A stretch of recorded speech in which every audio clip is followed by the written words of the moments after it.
Olá, ouvintes e leitores, sejam bem-vindos ao Literário, numa parceria do Irmãos.com com o Ictus Podcast.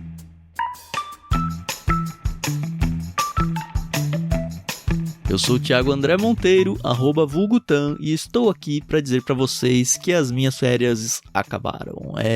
Último episódio, finalmente, o episódio 38 do Literário, o último episódio a ser repostado. Ele foi publicado originalmente em novembro de 2021. Nós não tivemos episódio em dezembro e agora, dia 25 de janeiro, nós vamos voltar com um novo livro que agora vai aparecer tanto no Ictus Podcast quanto no Irmãos.com. Assinem o feed dos dois aí, escolha o seu aplicativo de podcast favorito, pesquisa lá Ictus Podcast, assina para não perder nenhum episódio e pesquisa Irmãos.com, assina para também não perder nenhum episódio. Quando a gente foi escolher o livro que a gente ia gravar no finalzinho do ano passado, a gente estava preocupado porque a gente estava tentando buscar um livro que tivesse o espírito do Natal, como a gente teve quando a gente gravou um cântico de Natal lá do Dickens. E de fato esse livro acabou caindo no nosso colo. O livro em questão é O Homem que Nasceu para Ser Rei, de Dorothy Sayers. Vocês vão ver aí no episódio que é uma autora que nenhum de nós tinha ouvido falar, mas olha que livro maravilhoso. Foi sensacional. Eu não vou gastar muitas palavras aqui, porque a gente já gastou todas elas aí no episódio que vocês vão ouvir na sequência. A gente gravou o Paulinho, a Adriana, eu, a Carol, o André Nascimento e a Cláudia Martins. São dois ouvintes aí de longa data que estrearam com a gente. Foi uma experiência muito, muito boa. Então aproveitem o último episódio a ser repostado do Literário e até amanhã, dia 25 de janeiro, quando a gente vai reestrear o nosso Literário com um novo livro. Foi um prazer acompanhar vocês aí durante as minhas férias. Eu espero que vocês estejam bem, espero que vocês estejam empolgados para seguir com a gente aqui na experiência do que vai ser o Literário agora em 2022. Não esqueçam de avisar os amigos, compartilhar esses episódios, porque esse projeto só vai crescer se vocês nos ajudarem, tá bom? Até a próxima então, e fiquem com O Homem que Nasceu para Ser Rei. Podcast Irmãos.com.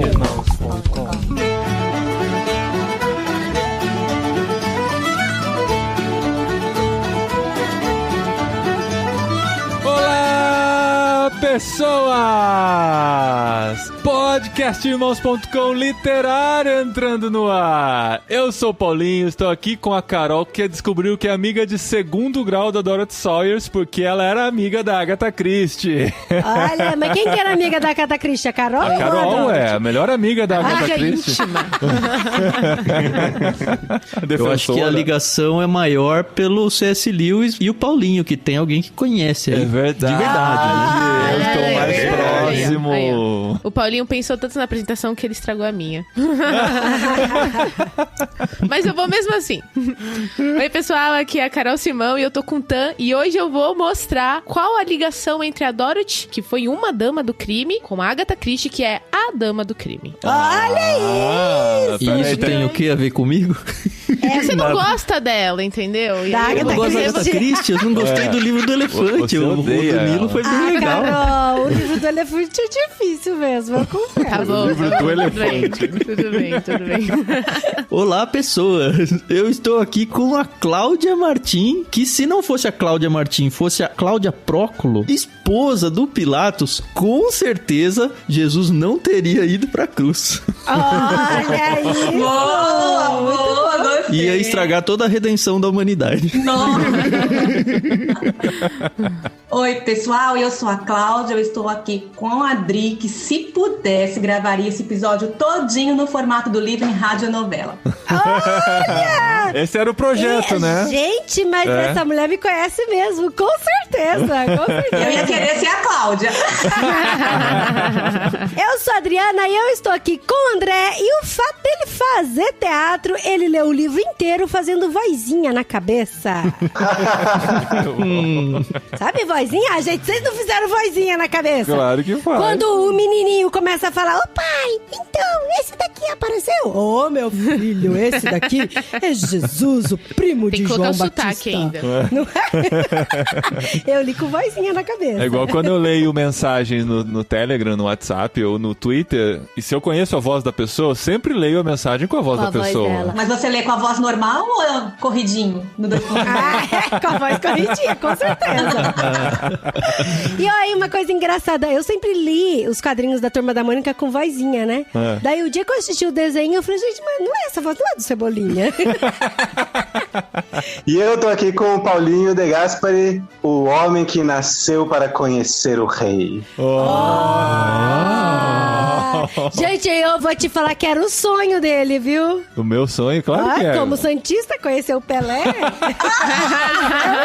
Sonho dele era conhecer o Achei que você Pelé. ia falar do Roberto Carlos, que é outro sonho. Mas eu conheci o correspondente dele aqui, que é o Rafael, na Espanha. Já é o suficiente. O Roberto Carlos é rei, é verdade. Nossa, tem muitos reis, né? Muitos reis. Muito bom, gente. Estamos aqui para o último episódio do Literário do Ano. Muito felizes, reunindo um grupo grande, que é sempre bom gravar com os amigos. A gente traz aqui o André que já tá virando conhecido de vocês, já foi o nosso convidado especial dos 6 meses de Espanha, agora já com 7 meses de Espanha nosso aqui. E a gente traz aqui hoje a Cláudia Martim, que é nossa ouvinte, faz parte da cabineirmãos.com, participou do sorteio, ganhou o livro, leu o livro todinho e veio gravar aqui com a gente o literário desse mês. Isso é pra provar que a gente faz sorteio na cabine e que é de verdade. É, Eu fiquei morrendo de vontade de me inscrever no sorteio, mas eu falei, não, depois eu ganho e estrago toda a brincadeira.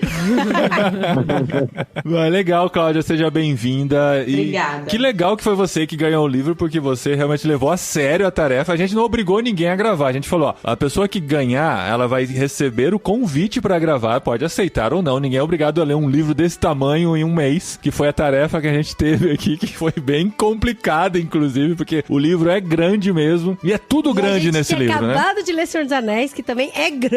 É, nossa, foi uma gente tá maratoninha. numa sequência aí Não, de livros não grandes. vamos nem falar das tarefas que o Tan e a Carol também têm de leitura no meio de tudo isso, né? Que tiveram que participar. Mas foi certeza. muito bom ler esse livro essa época do ano. Muito bom. Acho que a gente vai Isso, falar mais cara, disso daí. exato. Mas eu acho que a gente tava falando, a gente já leu da outra vez o Contos de Natal lá do Dickens lá, como é que é o nome? Um Cântico de Conto Natal, né? Um conto de Natal. Um conto de Natal. E a gente falou, pô, Natal, a gente precisava ler um livro, né? E não achava de jeito nenhum um livro com o tema. Esse aqui caiu no colo pra gente, foi muito legal. Foi demais. muito bom. E a gente tá falando do livro O Homem que Nasceu pra Ser Rei, da Dorothy L. Sayers. A gente descobriu porque a gente Sayers. achou uns vídeos em inglês falando sobre ela. Dorothy L. Sayers. Que essa é outra coisa, em português, como o livro tá sendo lançado agora, a gente não tem nada ainda pra consumir, né? Não tem ninguém fazendo resenha de livro pra gente colar e conhecer alguma coisa, a gente teve que buscar Agora comentários as em inglês. pessoas vão colar em nós. Os primeiros a falar do livro aqui. Cai em mim, Tati Feltrin. E a gente vai falar sobre esse livro muito especial no fim de ano aqui do Literário de Irmãos.com.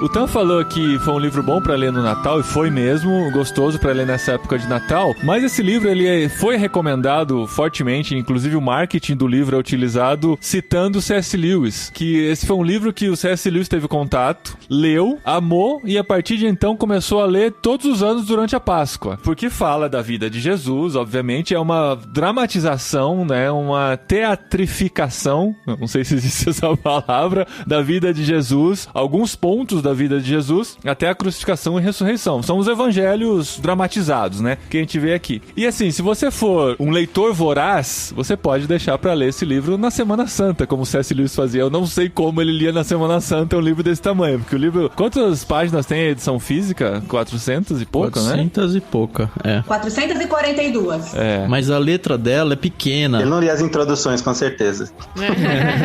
450 páginas pra ler na Semana Santa. Se você for um leitor não tão voraz quanto o C.S. Lewis, você pode deixar pra ler na Quaresma, né? Nos 40 dias, né? Antes da Páscoa. E agora, se você for um leitor normal, você pode começar a ler agora no Natal e termina na Páscoa, você vai ficar bem. É um bom presente de Natal. Já tá de boa. Ele tem 12 peças. Pra mim é um convite pra ler uma peça por mês. Uma peça por tranquilamente. mês. Caramba. É o Evangelho. É o verdade, Evangelho na é veia. verdade. Ele é muito legal.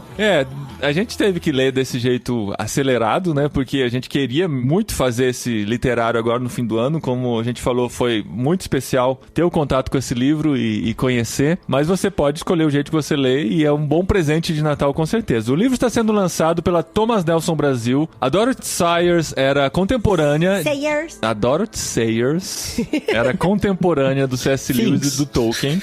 Então a gente tá falando aqui todo esse tempo de Tolkien, de C.S. Lewis, e a gente descobre uma autora que sempre esteve lá, né? E que pra gente foi uma grande surpresa descobrir que ela existia.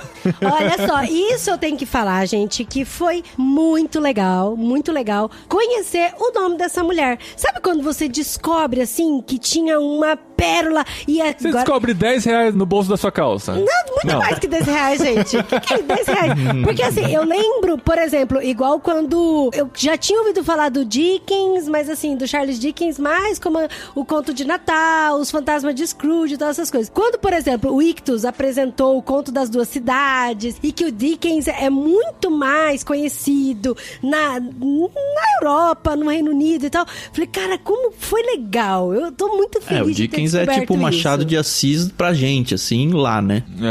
E aí, isso me deu uma alegria muito grande. Aí, quando surgiu a proposta da gente ler esse livro, eu fiquei, gente, mas quem que é a Dorothy? Quem que é essa mulher? Nunca ouvi falar dela na minha vida. E aí, a gente foi conversando com um monte de gente. O pessoal falava, que livro vocês estão lendo esse mês? A gente falava e o pessoal não conhecia e tal, né? Então, tá aqui o podcastdemãos.com pra fazer jus e honra a essa baita dessa mulher, gente. Essa mulher, ela é contemporânea de C.S. Lewis. Ela foi uma das primeiras a se formar em mestrado na Universidade de Oxford, em 1920. Então, assim, graduação mesmo. A primeira, ela tava na primeira turma de graduados de Oxford. De Oxford. Que legal. De mulheres. De mulheres, primeira turma de mulheres. Então, assim, é uma baita de uma mulher que foi super inventiva na época. À frente do seu tempo, né? Com certeza. E ela também escreveu o quê, Carol? Ela escreveu crimes policiais. Olha que interessante, a Adri falando disso, nas minhas pesquisas, pra minha alegria, eu descobri que ela, além de ser amiga do C.S. Lewis e do Tolkien, ela conhecia simplesmente a Agatha Christie. Então... É muito mais importante do que C.S. Lewis e Tolkien, né, Carol? Entendeu? Chama eles perto da Agatha. Pois é. Que Nárnia e Senhor dos Anéis, o quê, né? Não, mas olha Vamos que ser legal. os elefantes que nunca esquecem. Exato. O pessoal aqui que me conhece já sabe que eu curto muito a Agatha Christie. O meu mundo de leitora começou lendo muita coisa dela. E aí, quando eu fazendo as pesquisas, vi que a Dorothy nasceu em 1893, na Inglaterra. E era uma escritora. Eu falei, gente, será que tem alguma relação com a Agatha que nasceu lá em 1890? E aí eu descobri que, mano, elas tinham muita coisa em comum. As duas escreviam romances policiais, apesar da Dorothy não ter tanto sucesso quanto a Agatha, né? Desculpa, eu vou falar aqui pelos primeiros nomes, porque eu só tô me sentindo íntima dela. BFFs, né? Vocês três. Exato. Pra você ter noção, o detetive mais conhecido da Agatha Christie é o Poirot, né? Que é...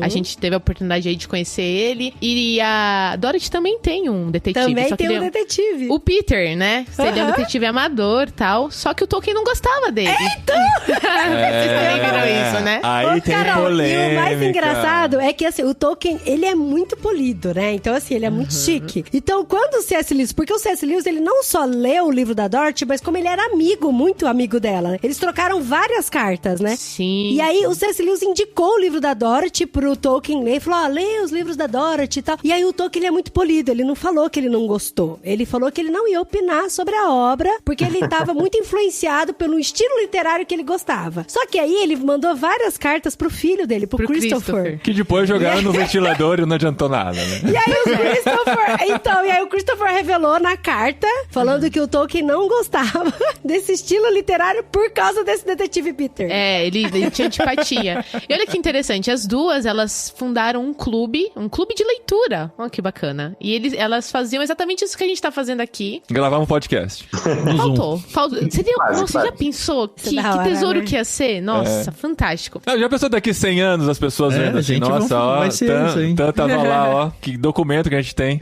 Pois é. Esse clube, ele era mais ou menos uma sociedade secreta. As pessoas não podiam entrar assim a rodo. Era uma coisa muito selecionável. E eles iam pra pubs e eles ficavam lá até tarde e tal. E a Dorothy, ela era a presidente. Só que assim, infelizmente ela morreu com 64 anos. E esse ano faz 64 anos que ela morreu. Olha só, que loucura. E depois que ela morreu, a Agatha Christie que assumiu a presidência desse clube, só que ela era muito tímida. Então, ela acabou não dando sequência. O clube existe até hoje, é o Detection Club. Só que ninguém sabe como entra, como sai, onde estão, como se reúnem. Sociedade secreta e mesmo. Por falar em clube literário, como a Dorothy era muito amiga do C.S. Lewis e do Tolkien, ela era muito amiga da galera que fazia parte do Inklings. Aí eu fui procurar, falei, ué, gente, mas por que a Dorothy não fazia parte do Inklings, né? E o Inklings não era só pra homens? Então, essa é a resposta que todo mundo acha que é. Mas a Adri tem informações internas. Informações secretas. Porque o Guilherme Amarino, ele é muito fã e ele tem o livro do Inklings que a Gabrielle Gregenser fez a tradução e lá nesse livro contém as informações de que o Inklings, ele é formado por professores de Oxford. E naquela época, infelizmente, ainda não tinha professoras de Oxford, não tinha mulheres. E quando surgiu a primeira professora de Oxford, o grupo já tinha se desfeito. Então foi por causa disso, porque eles se encontravam lá na residência do C.S. Lewis, que era tudo da região de Oxford, então era para professores de Oxford. Por isso que a Dorothy não fazia parte, ela só por isso. Ela foi aluna em Oxford, mas nesse tempo ela não era professora. Ela não era professora. E assim, mas ela tinha muito contato com o pessoal, inclusive ela sugeria livros pro pessoal ler também. Tinha essa amizade muito próxima. Ela quase entrou, né? Aí o Tolkien vetou depois de ler o livro dela, falou, não, ela não vai. Depois fala, tem esse detetive Peter aí, deixa É melhor a gente cancelar o clube e deixar... Deixa ela juntar com a Agatha, né? Pois é. Ó, gente, desde que a gente começou a ler o livro, eu tava na dúvida se essa era a primeira publicação do livro em português, né? Um livro já com alguns anos de história aí que a gente não tinha em português. E eu perguntei hoje pro pessoal da Thomas Nelson e acabei de receber a resposta nesse momento, durante o episódio. Eu perguntei... Furo de reportagem aqui, né? Aqui tem informação. Eu perguntei se O Homem que Nasceu pra Ser Rei é a primeira tradução em português agora que a gente tem, né? O editor respondeu que eu saiba, sim. Nós temos poucos livros dela no Brasil e não teve nenhum processo do pessoal dos direitos ter que oferecer pra alguma outra antes. A não ser que foi publicado sem licenciarem, mas não encontrei outra. Então, assim, a gente tem em mãos, oficialmente, a primeira versão desse livro em português, que quando você joga o título em inglês, você vai encontrar várias palestras, vários documentos, várias análises. Tem muita coisa, especialistas respondendo as cartas que ela recebia e tal, e dando os seus pontos de vista. É incrível como, na Inglaterra, principalmente, é um livro muito conhecido, né? Ô, Paulinho, eu queria dar um crédito aqui. A gente quase nunca exalta as editoras, né? Mas a gente, como dono, eu e a Carol aqui, donos do Clube Ictus, a gente acaba lidando com muitas editoras. E eu queria dar 2 destaques para Thomas Nelson, e é Thomas Nelson / HarperCollins. Então, para quem não sabe, é a mesma editora. A Thomas Nelson normalmente lança livros com um cunho mais religioso e a HarperCollins mais seculares, vamos dizer assim. E eles, como editora, eles têm mandado tão bem, assim, não só o trato com a gente como clube, é uma das editoras mais legais de lidar, assim, no mercado, mas o que eles têm feito no Brasil, assim, é de tirar o chapéu, e já tem tempo já, assim. Mas, ultimamente, eles lançaram toda ainda não, né? Mas um monte de coisa do Lewis, eles relançaram Tolkien, eles têm lançado Agatha Christie, eles acharam o George MacDonald também, que era um autor que ninguém sabia quem era, e é indicação do C.S. Lewis, igual a Dorothy aqui, lançaram a Dorothy, e eles têm feito um trabalho muito legal de tradução, que é muito boa. A gente sabe que tem editoras que pecam um pouco nessa parte. A construção do objeto, o livro deles é belíssima. Essa edição é muito, muito linda, assim, não só o desenho da capa, mas os detalhes, a textura. É que vocês estão com a versão digital aí na Espanha, né? É triste.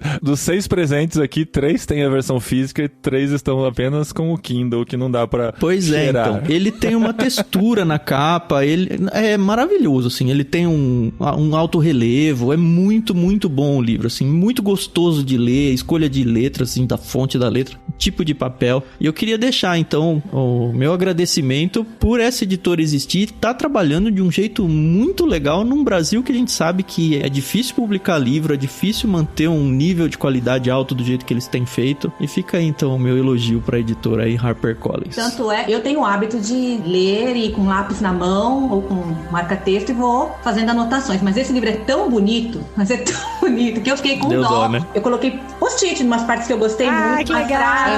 Porque eu peguei o lápis, na hora que eu arriscar, falei, não vou fazer isso. Não vou fazer esse livro, não vou. Porque realmente é muito bacana mesmo, tá de parabéns, é excelente material do livro. Que legal, gente, que legal.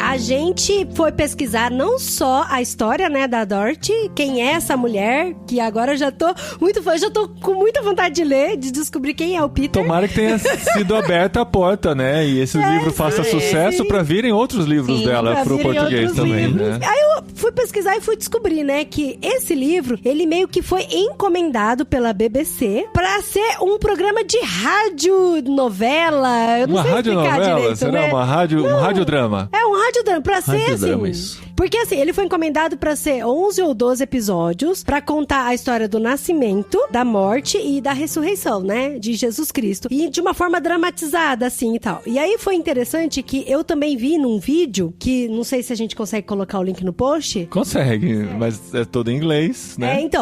Que é uma diretora de um colégio de teologia, junto com o vice-diretor, os dois conversando sobre as cartas que ela trocou com o C.S. Lewis. E uma dessas cartas, ela falou pro C.S. Lewis, né? Que ela recebeu essa incumbência pela BBC pra fazer 12 áudios, 12 peças teatrais contando a história de Jesus desde que nasceu, a morte e a ressurreição. E aí ela fez e mandou pra BBC. E aí quando foi a primeira peça pro ar, recebeu enxurradas de cartas, porque ela usou uma linguagem coloquial demais. Ela usou gírias. Pra colocou gírias na boca dos discípulos, né? Que foi chocante demais. Gírias na boca dos santos discípulos. Então, e aí ela trouxe muito pra realidade e ela recebeu enxurradas de cartas e a maioria das cartas que ela recebeu foram de cristãos mesmo, que estavam chocados com isso, reclamando, falando, onde você usa esse linguajar? Não pode usar esse tipo de linguajar, não. Você tem que usar só trechos da King James pra utilizar, pra falar. A mulher que a gente lê, ela fala assim, afinal, se Jesus usava King James, por que a gente não vai usar, né? E o contraponto dela foi o seguinte, que esse livro foi escrito na época da Segunda Guerra Mundial. E aí era uma época que as pessoas precisavam ouvir isso, né? Tinha que ter essa aproximação. A proposta era essa conexão com o povo, né? De tornar a palavra mais acessível. E isso é perigoso dizer, porque as pessoas vão dizer assim, mas a palavra já é interessante o suficiente, tudo que tem já está lá e tal. Mas ela teve um trabalho de florear de uma forma que conectasse mais com as pessoas. Mas ela estudou, porque assim, quando ela recebeu a proposta da BBC, ela ficou um ano se preparando, lendo a Bíblia, e relendo os evangelhos. E ela estudou comentários, ela conversou com teólogos, então assim, ela estudou, ela se preparou. E a resposta que ela deu pra esse ouvinte foi exatamente isso, de que, olha, ela se preparou, ela estudou e ela sabia do que ela tava fazendo. E ela falou assim, você tá tão chocado porque eu não usei as palavras polidas que tem na King James, mas milhares e milhares de pessoas que precisavam ouvir do evangelho estão ouvindo. Então, assim, o que é mais importante, né? Eu não sei quantos de nós leram a introdução. A introdução, assim, é um preço caro a se pagar, porque a gente fica morrendo de vontade de entrar nas peças. Ela é longa. É muito grande, muito longa. Um livro de 450 páginas, ela tem 47. Então, é 10% do livro aí, essa introdução. É maior que qualquer capítulo. E é uma introdução onde ela explica o livro. E o que ela coloca, assim, o que eu tirei, assim, de mais importante dela? Ela vai explicar que isso aí é uma dramaturgia, que ela tá escrevendo como dramaturga, não como teóloga, não como peça para igrejas. Ela falou, olha, eu peguei a história, a maior história do mundo, que é a história de Jesus Cristo, mas a minha preocupação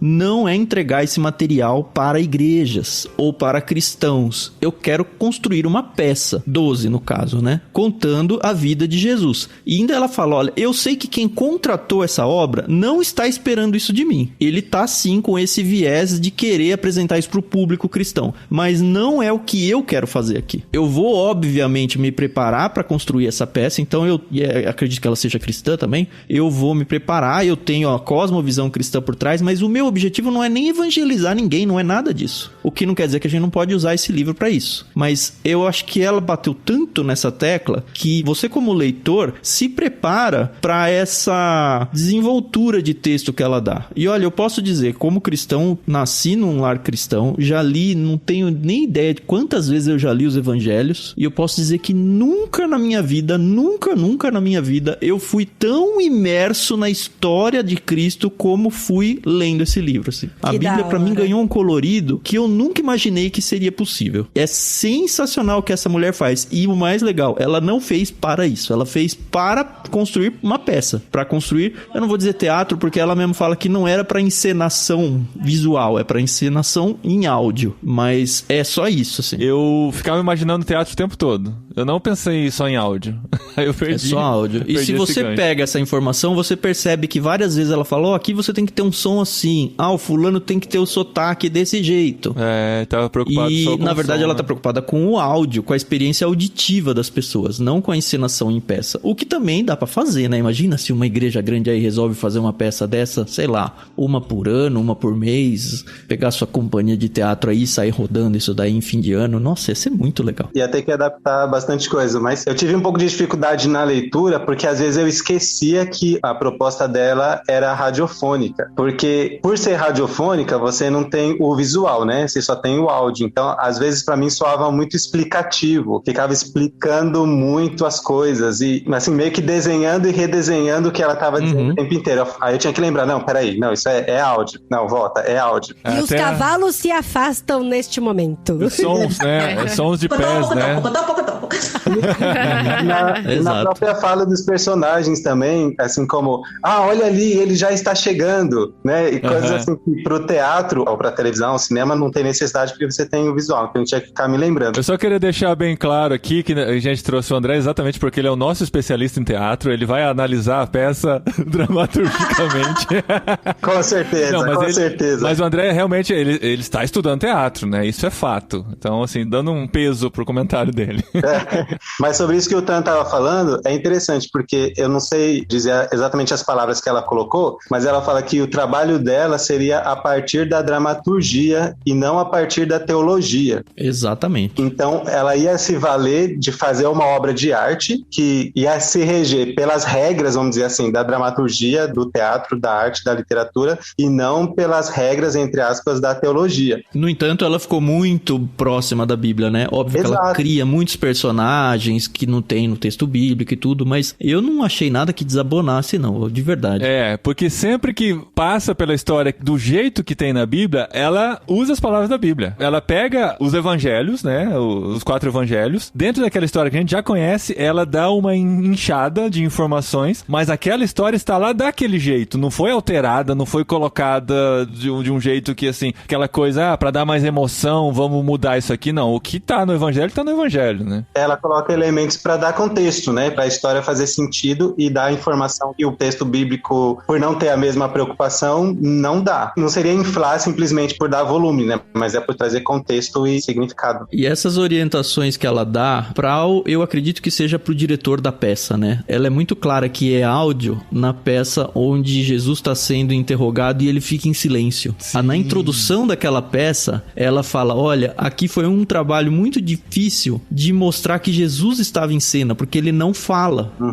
Ele fica o tempo todo em silêncio. E aí eu consegui trazer isso pra dentro do áudio, fazendo outros personagens perguntarem pra ele ou interagirem. Porque assim, como é um audiodrama, não tem o narrador também. Só tem o evangelista que abre a peça. Então é só diálogo, diálogo, diálogo. E aí como é que você lembra quem tá ouvindo? Olha, Jesus tá nessa cena do começo ao fim, se ele não pode falar nada. E aí ela dá as orientações de como deixar isso claro. Isso pra mim foi a parte mais óbvia do livro, assim, onde ela falou, não é pra peça visual, é peça em áudio mesmo. Quando eu recebi o livro, eu não tinha ideia, né, do que seria esse livro, eu nunca tinha ouvido falar também. E aí eu comecei a ler, já na primeira peça, e eu fiquei, caramba, que é isso aqui? Porque é uma coisa, é uma forma muito diferente. A gente que, como você falou também, nasci num lar cristão, fui criada, já li os evangelhos inúmeras vezes, mas não dessa maneira, né, e nem é uma leitura dos evangelhos, como a gente tá falando aqui, é uma dramaturgia, né. Mas eu ficava, meu Deus, quanta coisa, né, que a autora coloca aqui, que fez mais sentido depois que lá no grupo do Telegram eu falei, dá uma lida lá na introdução, porque vale a pena, vai ajudar na compreensão. Aí eu peguei o livro de novo e falei assim, cara, eu tenho que abrir minha mente pra ler esse negócio aqui. Se eu ficar lendo esse livro pensando, não, mas isso aqui não tá escrito lá no livro de Deus. Então, João, incomoda, né?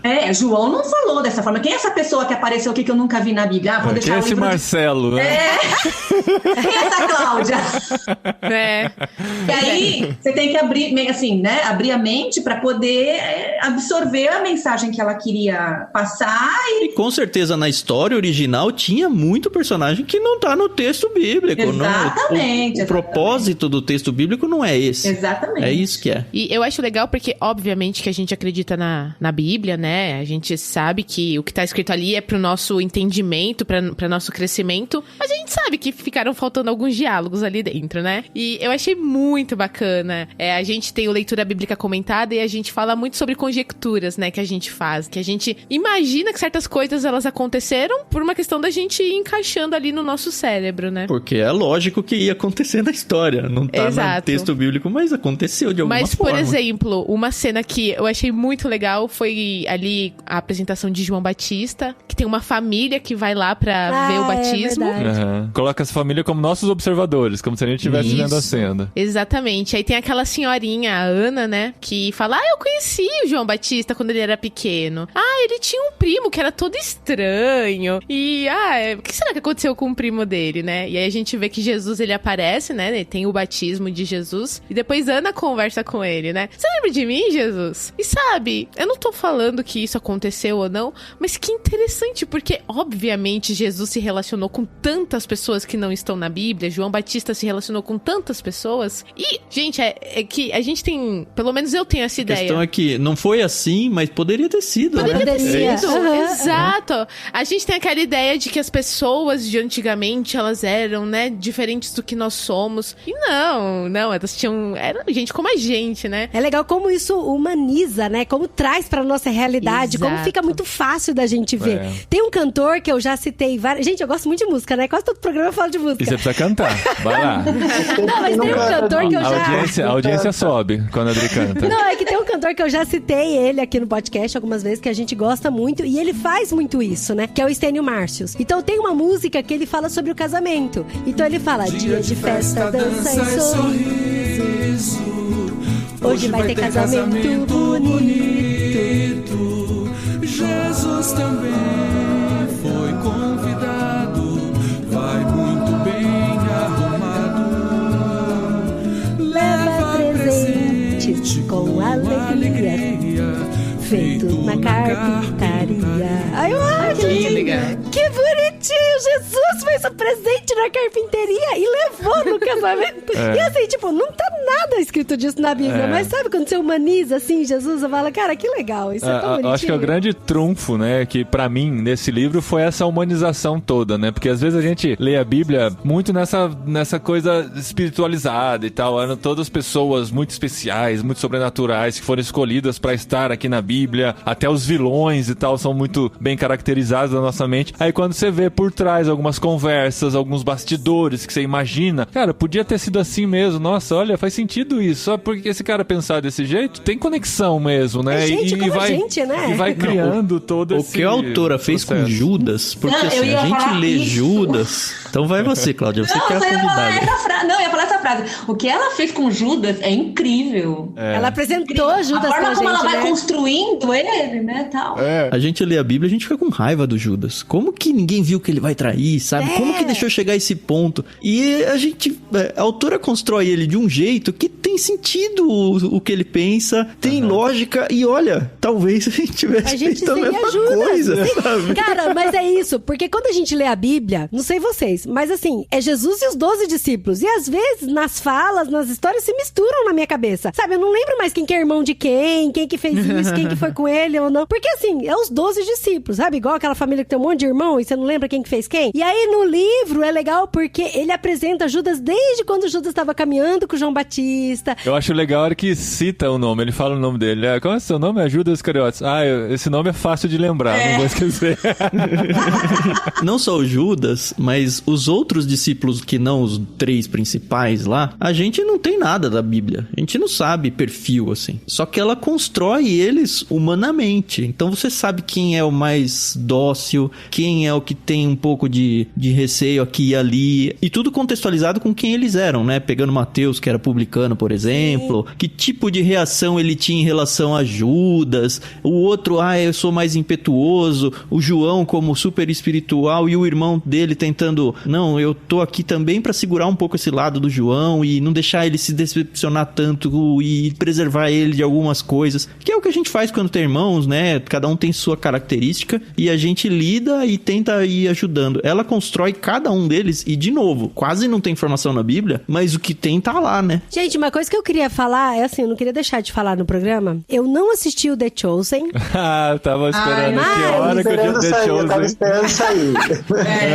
Mas não, assim, uma coisa que todo mundo fala e que fez muito sucesso e que tá na boca, e aqui na Espanha também. A gente assistiu o primeiro também. Episódio, a gente tem uma noção da pegada. A gente assistiu só o primeiro. Mas a gente assistiu o primeiro. O primeiro episódio não é muito bom, não, assim... A gente gostou, eu gostei muito. A gente gostou. E aí, quando eu comecei a ler o livro, e eu lembrei dessa questão da humanização, da história, e veio muito na minha cabeça o The Chosen, porque é uma série que tá todo mundo falando exatamente por isso, né? Porque você consegue visualizar todas as histórias, tudo que tá acontecendo. E até numa ótica de quem está vivendo aquela história, né? Porque tanto The Chosen, até como esse livro também, a gente vê, assim, a visão que os discípulos estão tendo do que tá acontecendo, do que Jesus está falando, as pessoas ali. Então, eu acho isso muito sensacional quando a pessoa tem essa capacidade, o autor ou o pessoal lá do The Chosen, que seja mais aqui no caso do livro, de passar essa sensibilidade. Tem aquela parte do livro, né, que eu estava até lendo no final da semana passada, que ela tá falando naquele momento que Jesus está no Getsemane ali. Gente, você começa a ler aquele diálogo, dá um negócio no coração, você sabe, a gente sabe o que vai acontecer, né? Não é uma história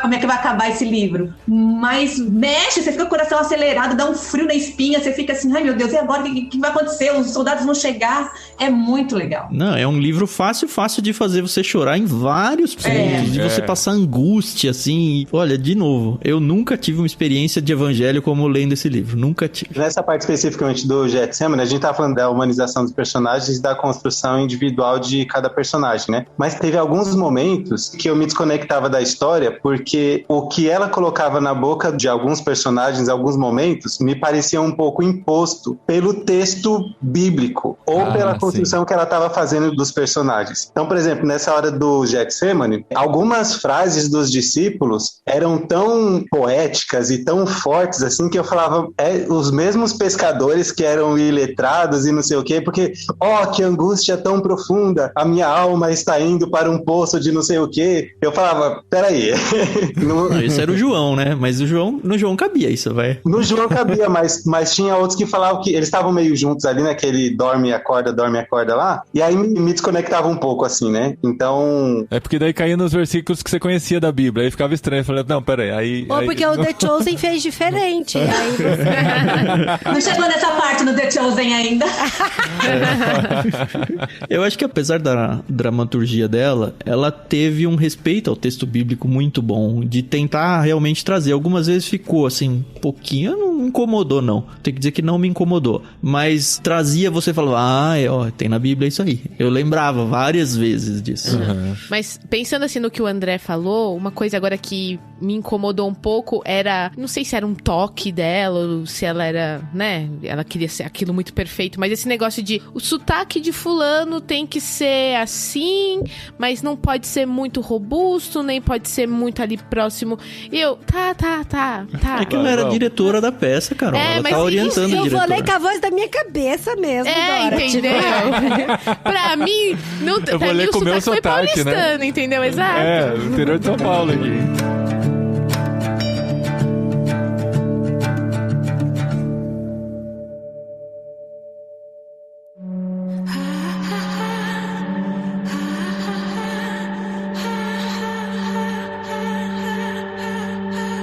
Então, uma outra parte, assim, que no livro... Sabe quando você lê a Bíblia, assim, tem umas coisas que você não entende, você fala, é melhor pular, né? Um dia, quem sabe, algum pregador, pastor vai explicar e eu vou entender. E vai entender. Bem, lá no LBC, Dri. Ou numa Segue conversa. Ou numa Tem que esperar chegar nos evangelhos lá. Ou numa conversa informal com amigos, ou gravando podcast irmãos.com, vamos lá. Mas, por exemplo, a parte do casamento, pra mim, é muito estranha. Sempre foi estranha na Bíblia e foi estranha aqui também no livro, representando. A relação de Maria com Jesus? A relação de Maria com Jesus. Ela explica isso na introdução desse capítulo. Ela até fala assim, ó, pra dar esse ar... Porque ela até fala, existe essa polêmica, essa difícil forma de encaixar Maria nessa situação de autoridade com Jesus e tal. Eu vou colocar ela como responsável por pelo alguma casamento, coisa dentro da festa, né? Uhum. E aí a Maria, ela é muito amiga dos noivos, muito amiga da família dos noivos, e ela foi chamada como uma amiga, assim, pra ajudar, tipo uma cerimonialista, sabe? Pra ajudar no casamento, na organização, tudo. E ela tinha um contato direto com os servos da cozinha, que tava alimentando o povo, que tava repondo comida, repondo vinho e tal. Mas pra mim, a minha dificuldade é essa relação com Jesus, entendeu? Dela chegar pra Jesus e falar, acabou o vinho, sabe assim? Tá na Mas correria. ela mesmo se retrata na peça. E aí o que eu fiquei pensando, e acho que foi a primeira vez que eu pensei isso, Adri, pra Maria de verdade, da história, deve ter sido um negócio muito difícil, porque, pensa, ela foi visitada por anjos, ela já sabia desde sempre que ela tava gestando, ia gerar e ia criar o Deus encarnado. Ela sabia que em algum momento ele ia seguir a sua missão a despeito dela. Só que foi um Deus encarnado que nasceu bebê, que ficou com febre, que ela teve que educar. Então, por um período da vida dela, ela teve sim que ser autoridade humana sobre ele. E que hora que troca isso, sabe? A gente já tem essa dificuldade com os nossos filhos passando pela adolescência, quando eles começam a se tornar adultos. Algumas sogras sofrem com isso quando eles constituem família, porque fica aquele negócio e até gera as piadas de, sogra é difícil e tal. Eu acho que pra Maria não teve ninguém na história. É mais complicado do que isso, porque ela sabia que, olha, eu tô lidando com Deus aqui. É o Deus encarnado, só que ele tem 8 anos. E aí eu tenho que cuidar dele. Uhum. Ele ainda faz xixi e cocô na fralda, sabe? O que eu faço? É isso. Eu acho que nesse casamento é a troca, porque ela ainda tá naquele momento de não, eu tenho alguma autoridade com ele, ele dá uma cortada muito gentil ainda, mas dá uma cortada nela e ela fala, é verdade, já acabou o meu espaço pra isso aqui. E aí ela não assume mais isso. Essa troca mesmo que é difícil, né? Esse clique de... porque a gente sabe o que vem depois, né? Mas ela não sabia ainda, ela tinha uma noção, né? Porque já tinha sido profetizado pra ela, mas ela não sabia a história toda. A gente já sabe, né? Olha com quem você tá falando, mulher. E tem que falar isso sem pecar ainda, né? Porque ele é Jesus. Sem desonrar o pai e mãe. Eu sempre achei que Jesus foi um bebê tão bonzinho, vai. Ele não devia dar muito trabalho. Eu fico muito feliz que a Bíblia não revelou isso pra gente, viu? Muito mesmo. Pra não ter a expectativa e a realidade, né? Tem um trecho que até marquei aqui, que até queria ler pra vocês rapidinho. Não que sou acho que eu, fala um pouco sobre essa... Olha não pode? aí. Não pode? Pode. Então, é que por contrato, é só o Tan que pode ler aqui. É só eu que canto e o Tan que lê. Não, é que o Paulinho sempre me zoa aqui, eu que vou ler os textos. Então vai você, eu fico muito feliz com isso. Eu só queria abrir o quadro aqui, né, da leitura de textos, porque eu acho que todo mundo anotou um texto especial. A gente não vai fazer aquilo que a gente faz nos livros, de passar alguns capítulos e contar a história, porque é a história do Evangelho, né? E eu queria que cada um lesse pelo menos um trecho que chamou a atenção, que anotou de alguma forma, e conte por que chamou a atenção e como que esse trecho te emocionou, fez pensar em alguma outra coisa. Eu acho que a gente podia finalizar, assim, a nossa conversa meio nesse sentido, assim, contando um pouquinho como foi marcante essa leitura pra gente. E a nossa convidada pode começar, é claro. Então tá bom. Pegando esse gancho da Maria, né, que vocês estão falando aí, bem no comecinho do livro, já na primeira peça, eu acho, naquela que fala sobre os reis da Judéia. Ela fala assim, olha, Maria, às vezes é muito estranho. Sinto como se estivesse segurando o mundo inteiro nos braços, o céu e o mar e a terra verde, e todos os serafins. Então, mais uma vez, tudo se torna bastante simples e familiar. E eu sei que ele é apenas o meu querido filho. Se ele crescer e for mais sábio do que Moisés, mais santo que Arão, ou mais esplêndido que Salomão, isso ainda seria verdade. Ele sempre será o meu bebê, o meu querido Jesus, a quem eu amo. Nada pode mudar isso. Demais, então, falando dessa parte, nossa, né, incrível isso aqui, né? Eu falei, como mãe,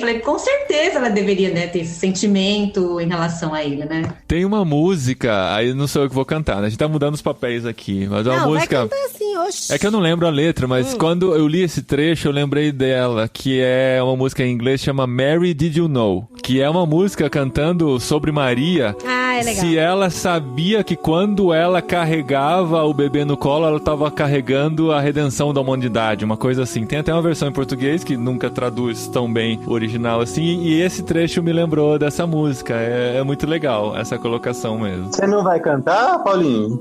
Não vou. Essa é a parte da Dri. Mas eu posso pôr aqui, ó. Eu tenho o poder da edição, eu posso colocar aqui no fundo a música para as pessoas ouvirem.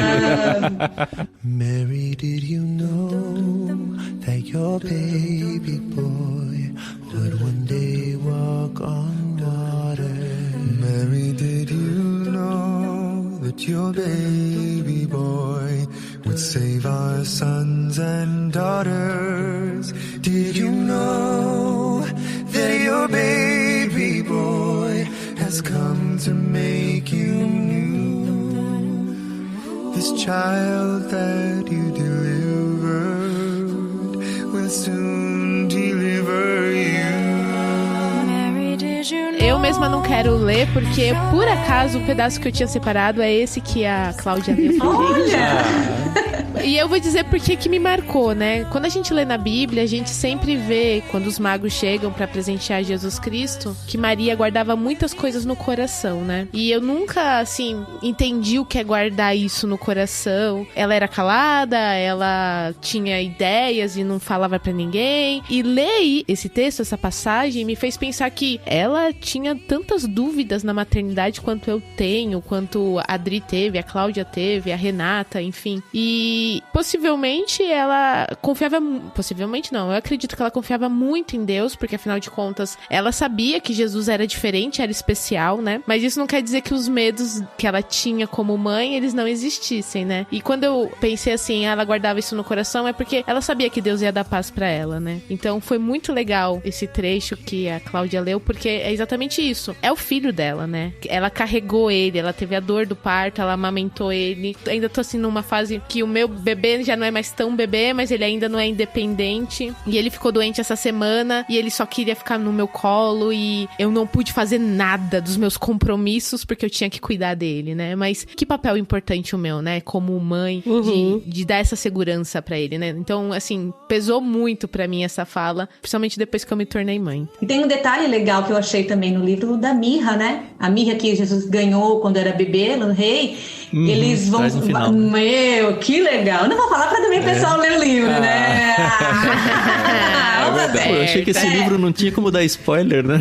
Não, mas esse detalhe da mirra eu achei muito sensacional, muito criativo. A dificuldade desse livro é que, assim, é baseado na Bíblia, tem os elementos da Bíblia, mas tem novos elementos que a gente não quer contar, porque a maioria das pessoas que estão ouvindo ainda não leu, que é um livro novo, né? Em português. Mas eu quero tomar a liberdade de ser o próximo aqui, porque a minha frase é do 2º capítulo, que é do batismo de Jesus, que é muito interessante como é contada a história, né? Aquela coisa do observador e tal, e as pessoas chegando e querendo dar uma certa veneração para João Batista e tal. E entre as pessoas que chegam para essa cerimônia de batismo, o último a chegar é Jesus, né? Que alguns já reconheciam por ser filho de Maria, primo de João Batista, será que é ele e tal? E Jesus é batizado por João Batista, né? Apesar de João Batista não querer de início e tal, ele fala, não, eu quero iniciar do jeito certo, né? Da maneira que os outros estão iniciando. E depois do batismo, tem um diálogo curto, mas muito interessante entre Jesus e João Batista. Porque a gente fica muito nisso na cabeça, né? Jesus homem, Jesus Deus, como que ele lidava com isso, como que era isso no coração dele, e a maneira que a autora representa aqui é muito interessante. Jesus fala, quando você me batizou com a água do arrependimento, eu senti os ombros de Deus se curvarem sob o peso do pecado do homem, e eu soube, João Batista interrompe, o que você soube? Você, a quem a voz chamou de filho de Deus. E eu soube o que significaria ser o filho do homem. É muito legal. É animal, né? Bonito. Bom, eu sou o próximo então. Eu separei um trecho aqui, aquela história da mulher cirofenícia que Jesus fala de comer a comida que caiu da mesa, os cachorrinhos e tal. Rodrigo, com o casamento, sempre foi uma passagem pra mim, tipo, peraí, Jesus, vamos entender como que é essa parada aí, né? E o contexto que ela coloca pra essa história é que essa mulher cirofenícia tá conversando com a Eunice, que é a esposa de Pilatos. Isso bem antes da morte de Jesus e tal, tá na peça 6 ainda. A esposa do Pilatos não é a Cláudia, não? É a Cláudia. Então, a Cláudia conversando com a Eunice. Eunice acho que é empregada, né? Isso, a Eunice é a mulher cirofenícia que tá contando pra mulher. Que trabalha pra Cláudia, né? A história que ela teve com Jesus. A Cláudia tá lá nos banhos públicos, né? E a Eunice é tipo uma massagista que vai vir prestar os serviços pra mulher do Pilatos e tá contando pra ela que tinha uma filha com problema, se aproximou de Jesus, e os discípulos mandaram ela embora, e aí ela vai dizer assim, e os discípulos disseram, mande-a embora, mestre. Ela continuou nos importunando. E ele olhou pra mim e não disse uma palavra. Então caí aos seus pés e implorei que curasse minha filha. Ele falou com certa severidade, não fui enviado a vocês, mas apenas aos filhos de Israel. Ó Senhor, eu disse, por favor me ajude. Mas ele respondeu, não é certo pegar o pão dos filhos e jogá-lo para os cachorrinhos. E aí a Cláudia do Pilatos responde,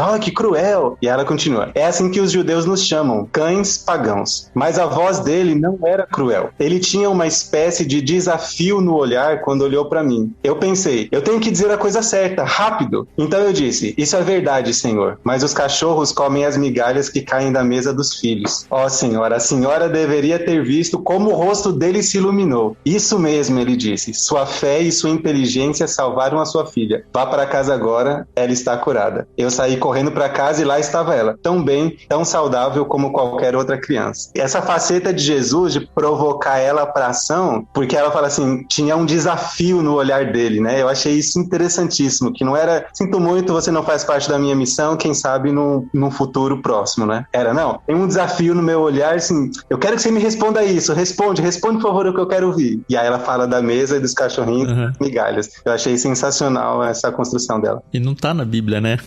O olhar dele, né? Não tá na Bíblia o olhar dele, exato. Eu queria puxar aqui agora pra minha leitura, porque tem muito a ver com isso que o André falou. Porque, de novo, assim, a gente como mães e pais e também a gente fica preocupada, né, com os filhos sempre. E tem uma passagem da Bíblia que eu gosto muito, que é a passagem do nobre, né? Que tem um filho que tá muito doente, que tá quase morrendo. E é o filho único também. E toda vez que eu lia na Bíblia, eu falava, gente, esse cara, ele tem um filho que tá morrendo, ele tá desesperado, ele sabe no coração dele de que Jesus pode curar o filho dele. Ele prepara o cavalo e falava, gente, vamos até o final do mundo, correndo atrás desse Jesus, que eu sei que Jesus pode salvar a vida do meu filho. E toda vez que eu lia na Bíblia, assim, de que ele com o filho quase morrendo em casa, desesperado, e Jesus dá uma palavra pra ele, e ele volta em paz, isso sempre mexeu muito com o meu coração. E aí, quando eu li aqui na Bíblia... Na Bíblia. A nova Bíblia Internacional. Cuidado, hein? Cuidado.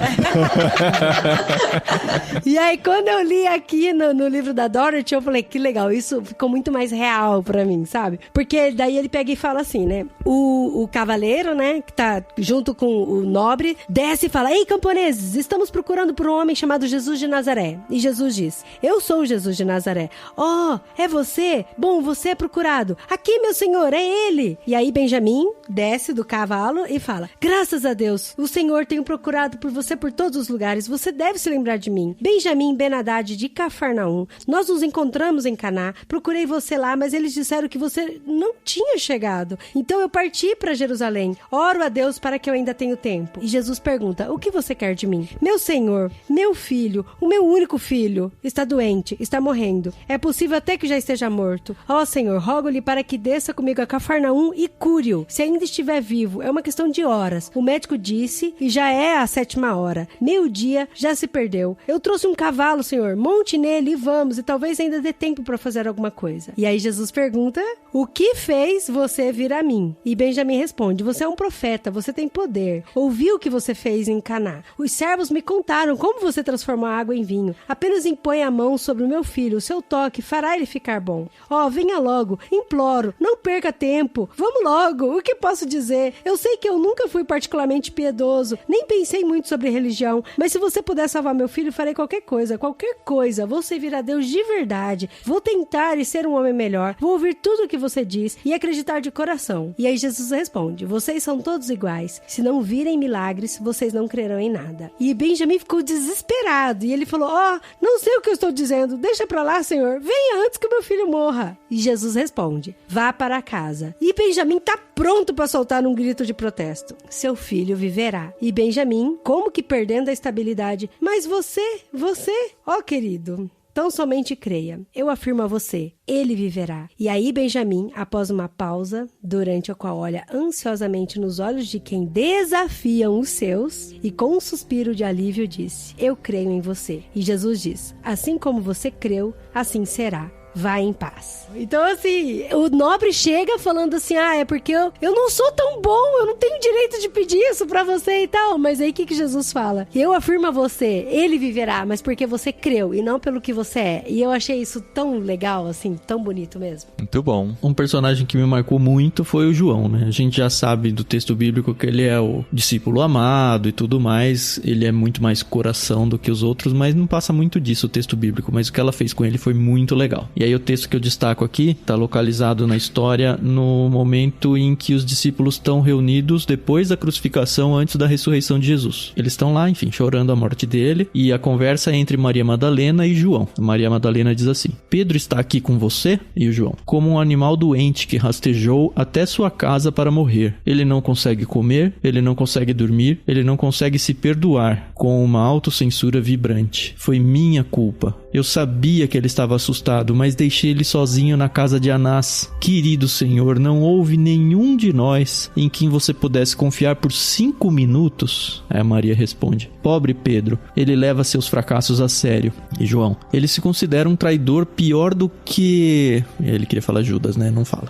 Eu não posso falar o nome. É como veneno em mim. Eu não posso dizer a oração do nosso mestre: perdoe nossas ofensas como nós perdoamos. Não, é impossível. Você ouviu o que aconteceu com ele? Sim, João. Você não pode odiá-lo mais do que ele odiou a si mesmo. O ódio dele contra si mesmo o matou. Se eu o odeio, também sou assassino dele. Oh Deus, não há fim para os nossos pecados. Todos nós matamos Jesus e uns aos outros? E aí segue... Essa cena é muito dramática pra mim, assim. Mostra o quanto nós somos pecadores, né? Mano, que trabalho dela, porque essas coisas não se constroem de uma hora pra outra numa sentada, assim. É muita imaginação, muita criação, muita elucubração, todos os amam que possa existir. E uma análise de personalidade dos personagens pra colocar falas na boca. E o desafio de manter fiel à Bíblia, né? As escrituras, pra não virar um Jesus de Nazaré da vida aí.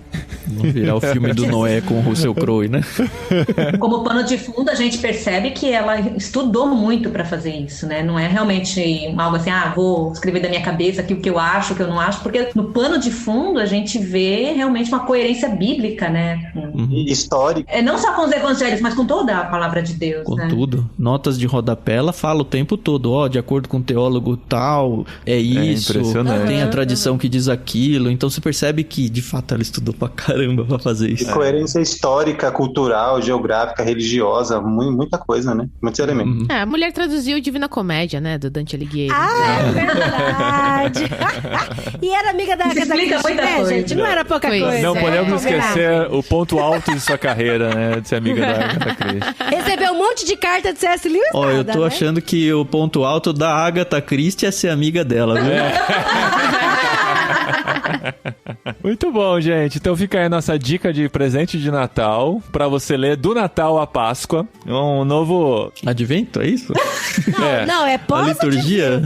A nova liturgia do calendário litúrgico aqui que a gente impõe agora, né? Passou o Natal, você começa a ler para a Páscoa, mas paralelamente você vai ler com a gente também outro livro da Thomas Nelson Brasil, que é coincidência, pura coincidência, de verdade, que é em parceria com The Pilgrim, que é a Oração da Noite, da Tish Warren, o próximo livro do literário.com. Já leu também, Cláudia? Já li. Eu descobri Liturgia do Ordinário no literário, né? Quando vocês fizeram um podcast, terminei de ouvir, comprei, e aí comecei a acompanhar o trabalho da Tish e, assim que saiu... Ela escreve muito gostoso também. Gente, olha... É a mesma pegada? Sim, eu ainda não comecei, eu só tô curioso.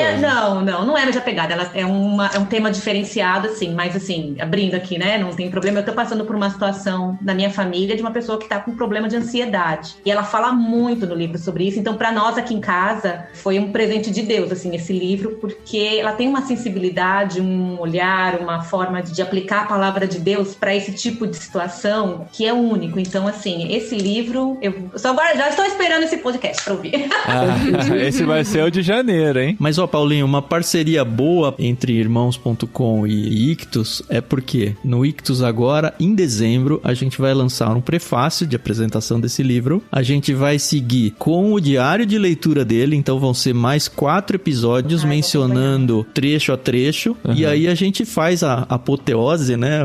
Fechar com chave de ouro com o literário que vai sair começo de janeiro? Quando que é? Final de janeiro. Deixa eu ver a data aqui pra falar direitinho. O literário vai ao ar no dia 25 de janeiro, que é o segundo episódio do ano, né? A gente volta de férias no dia 18 de janeiro com o episódio regular do podcast Irmãos.com, 490. Depois o 491 é o literário. Então a gente vai ter aí basicamente 2 meses. 2 meses. Pra ler esse livro. E aí, pra você que quer ler esse livro, dá tempo de adquirir sossegado. A gente vai ter link lá no Telegram do Ictus, acho que deve ter no Telegram também do Irmãos. Sim, e no post aqui também.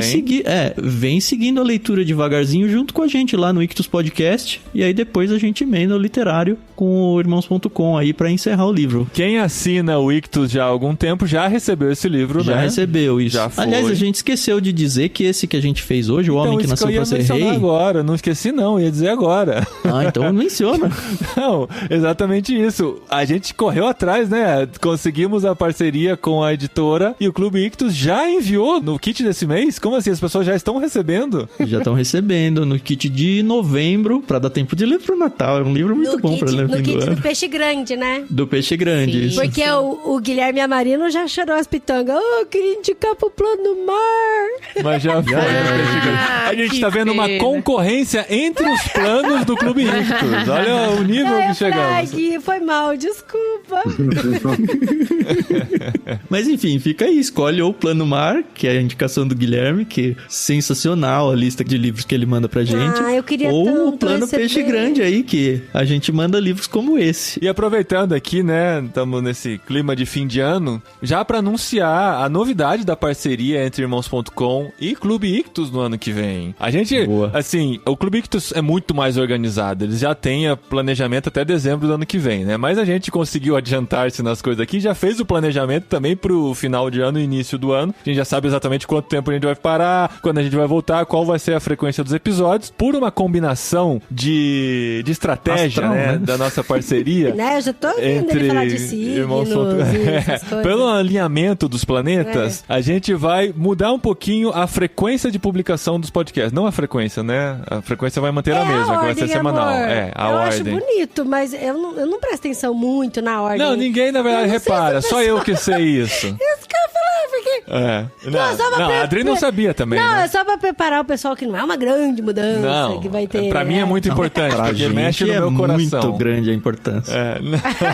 Não, porque assim, até hoje, a frequência dos podcasts de Irmãos.com é um podcast regular, um literário, um regular e um jet lag. É de 4 em 4 o ciclo, né? Agora a gente vai mudar, a gente vai se alinhar com a semana do mês. Ou seja, na primeira terça-feira do mês, a gente vai ter um regular, na segunda terça-feira, um jet lag. Na terceira terça-feira, um regular, na quarta terça-feira, um literário. Então agora, pra não esquecer mais, sempre a quarta terça-feira do mês vai ser dia de literário aqui com a gente, em parceria com o Clube Ictus, porque o literário também vai fazer parte do ciclo de postagens do Clube Ictus. Então, toda quarta terça-feira do mês, literário vai entrar no Irmãos.com e no Clube Ictus pra gente alinhar aí as publicações a partir de 2022. Vida longa e próspera aí pro Clube Ictus. Nossa, agora a gente casou a parceria de vez que casou de vez. Não pode mais desatar. Pode agregar. Não, e pra quem segue o Ictus Podcast, a gente vai entrar em período de férias. Agora em dezembro a gente vai ter a experiência do diário de leitura do Oração da Noite. A gente não vai ter episódios regulares do Ictus Podcast nem em dezembro e nem em janeiro, mais ou menos, né? Porque a gente volta dia 25 de janeiro, como você já sabe, com o primeiro literário tanto no feed do Irmãos quanto no feed do Ictus. E aí, pra quem acompanha a gente mudou, né? Tá saindo da sexta-feira, vai migrar pra terça-feira junto com o Irmãos, todos os nossos faz uma episódios. Adaptaçãozinha, né? Isso. E aí, como é que vai funcionar? Na primeira terça-feira do Ictus Podcast, a partir de fevereiro. Então, a gente, na verdade, o literário vai ser a nossa entrada do ano. O aquecimento, então, a partir né? Isso, aquecimento. Pra a partir fevereiro. de fevereiro, a gente vai ter o primeiro Conversa de Peixe Grande, que vai indicar o livro do mês seguinte para quem assina o plano Peixe Grande. Na segunda terça-feira, a gente vai ter o prefácio de volta. Muitos de vocês pediram pra gente, volta prefácio, volta. A gente vai voltar com o prefácio. Na terceira, a gente vai ter o No Barquinho. Então, ele se desloca da última sexta-feira, agora vindo pra terceira terça-feira, que também é uma parceria muito similar, né? Porque a gente lança no nosso feed e no feed do Barquinho. E na quarta, o nosso literário. E muito aí a quinta, Paulinho, quando tiver 5, hein, mano? O que a gente faz? A quinta vai ser um outro episódio regular de Irmãos.com, só que a primeira vez que nós vamos ter uma quinta terça-feira nessa nova programação vai ser em março, quando vai coincidir o episódio 500 do podcast Irmãos.com. Gente, 500 podcast é coisa pra caramba. E você, todo mundo vai ter tarefinha aí com o podcast que se vocês se desligaram por 2 minutos nessa conversa aqui... Desse negócio de terça-feira, primeira terça-feira, quarta terça-feira, quinta terça-feira.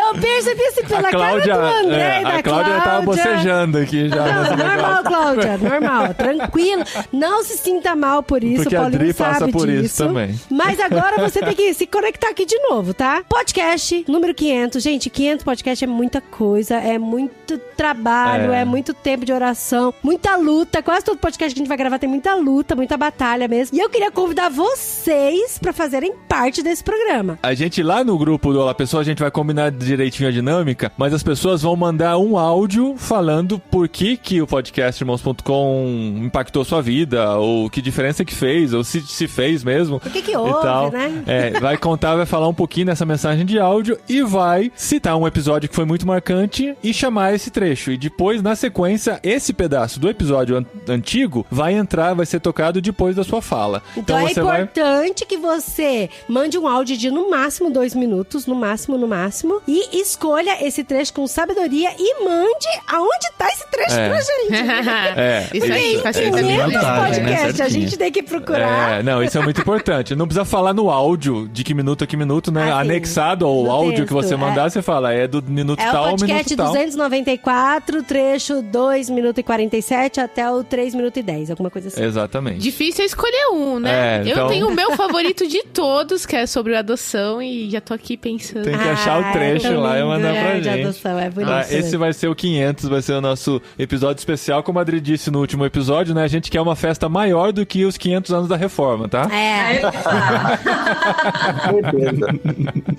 E viva o podcast mais longevo do Brasil, né? Pelo menos isso. Então é isso, gente. Muito obrigado por esse ano, mais um ano de parceria entre Ictus e Irmãos.com. Obrigado, Cláudia, por ler esse livrão e participar com a gente aqui. Muito especial ter a sua participação. A gente quer que você volte outras vezes, que a gente gostou muito de você aqui com a gente. E o André, que já é da casa, já tá abrindo a geladeira e fechando com a bunda, como diz a Adri. Eu não falo bunda na frente dos outros. Tem isso gravado já. Algum ouvinte vai achar e vai mandar a minutagem pra gente. Na lista dos 500 ainda. No podcast. Pô, podia alguém fazer uma seleção, um pupurri de frases da Dri, né? Das músicas da Dri, pelo menos, né? Não. Mas é isso aí, gente. Ainda temos mais 2 episódios desse ano, né? Semana que vem, Jetlag. E depois o último do ano do podcast Irmãos.com. E a gente segue aí na nossa parceria, lendo muito, curtindo muito a experiência e compartilhando sempre. E olha só, ano que vem, Harry Potter, hein? Tá aqui o pedido. Fica aí. Isso pode entrar ou não no fim desse episódio. Ainda tem o Senhor dos Anéis, ainda tem a trilogia cósmica, tem vários pra entrar. Tem muito ainda. Tem muito livro grande pra ler. Tadinha da Adri Harry Potter, gente. Grava esse programa, pelo amor de Deus. Não adianta gravar só um, a gente tem que gravar 7, né? Então não é... Se a gente abre a porta, já era.